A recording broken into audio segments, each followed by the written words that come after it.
Time now for Media Watch. A look at what's been making news in the Chinese media. 3 minors have been sentenced for murder and rape by Beijing's #1 intermediate court. The China Daily reports the 3 underage suspects were convicted of robbing and killing a pair of university sweethearts in April, then raping the body of the girl.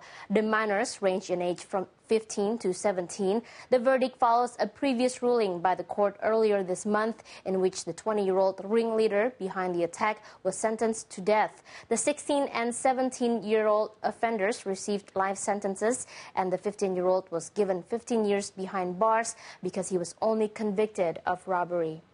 The Yangtze Evening Post has the story of a man in that city who's appealing a court decision making him liable for more than $14,000 in the case of his friend's death.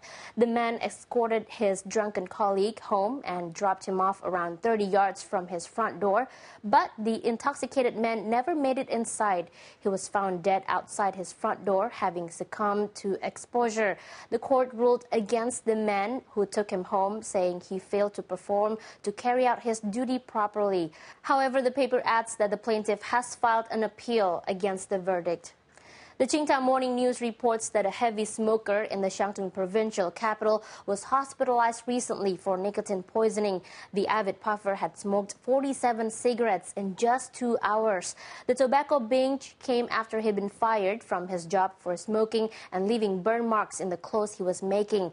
His furious father then decided to try to get his son to quit by ordering him to smoke until he vomited. The man was taken to a hospital where he was treated and then released.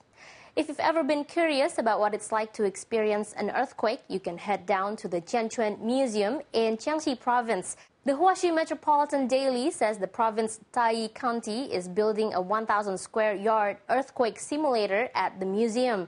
It includes furniture that will slide and topple, though presumably not on top of visitors. The fake Quake room is being built as an educational experience to help people learn how to survive a real earthquake.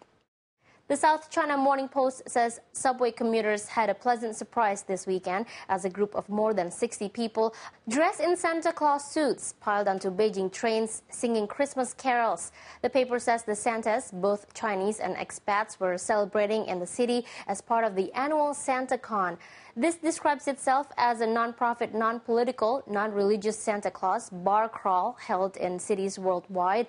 One participant, who would only identify himself as Santa, said social networking in Santa costumes is part of the attraction of the Yuletide charade. And that's today's Media Watch. And in fact, that is all for the team here at BON News for now. Thanks for watching and see you next time.